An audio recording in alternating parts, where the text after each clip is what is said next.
Work, you know what is mean by work. इसमें ये हम डिटेल में बाद में पढ़ लेंगे एग्जाम के बाद, लेकिन अभी मैं आपको समझा देता हूँ। इसमें कुछ पॉइंट्स वगैरह आपको क्लियर ना हो तो वो मैं आपको समझा देता हूँ इस चैप्टर में, सही है। तो अच्छा, ये फार्मूले याद कर लो बस, आप इसमें फार्मूले देख लो, सही है। अच्छा, एक्स किसे कहते हैं, एक्स कौन सा डिस्टेंस है वो आप देख लो कि एक्स कौन सा डिस्टेंस है। इसमें एरिया कौन सा होगा, प्रेशर कौन सा होगा। तो ये आपके जहन में ये होना चाहिए कि कौन सा प्रेशर मैंने लेना है, कौन सा एरिया मैंने लेना है। एरिया फॉर एग्जाम्पल मैं सर यहाँ पे आपसे कह रहे कि इसका एरिया आपने लेना है, तो ये आपको आना चाहिए कि एरिया ऑफ रेक्टेंगल किस तरह फाइंड करना है, एरिया ऑफ सर्कल किस तरह कितना होगा, एरिया ऑफ स्क्वायर का फार्मूला क्या है, एरिया ऑफ सर्कल का फार्मूला क्या है। तो ये भी आपके जहन में होना चाहिए। अच्छा, एक्स कौन सा डिस्टेंस है ये भी आपको पता होना चाहिए। अच्छा, इसको हम बाद में डिटेल में पढ़ लेंगे, लेकिन ये बहुत इजी है, ये आपको समझ आ जाएगा as compare to the past chapters. अच्छा, कंजर्वेशन, काइनेटिक एनर्जी, ये इजी है। यहाँ पे इन्होंने फार्मूला यूज़ किया है, ये ए की वैल्यू इसमें पुट की है। तो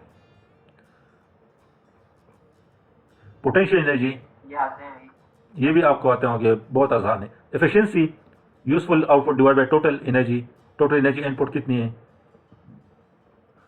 फॉर एग्जाम्पल यहाँ पे आप ये इसको the electric motor of the elevator lift इतना, तो कितना हो गया, इनपुट कितना है।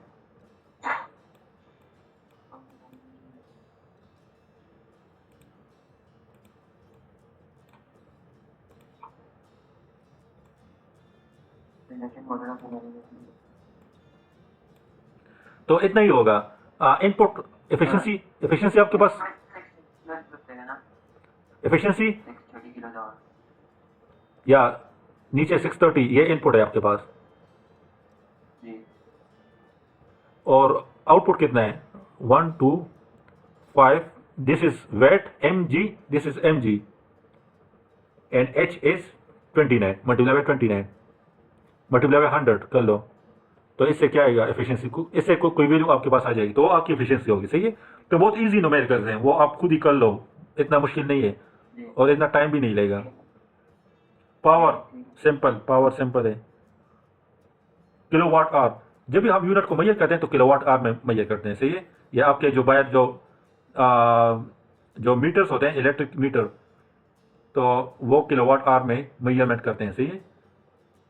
1 unit is equal to 1 kilowatt hour, 1 unit is equal to 1 kilowatt our,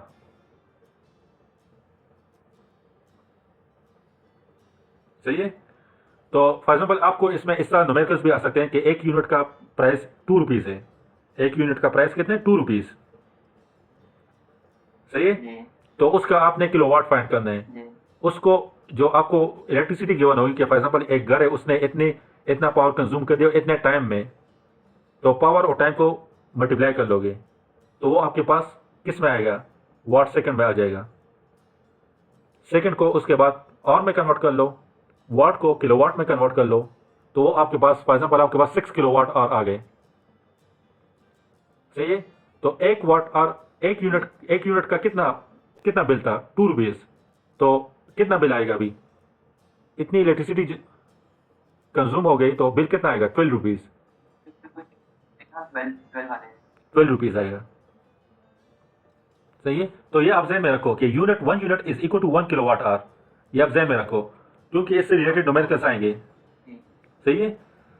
इससे रिलेटेड न्यूमेरिकल्स आएंगे तो उसको आपने किलोवाट आवर में कन्वर्ट करना है। फॉर एग्जाम्पल आपके पास कोई न्यूमेरिकल आ गया और उसमें ये आपसे पूछ ले कि 1 यूनिट का प्राइस इतना है, तो बस आपने आंखें बंद करके किलोवाट आवर उसका फाइंड करना है, सही है। तो उसके बाद उसकी यानी आप उसका बिल फाइंड कर सकते हो।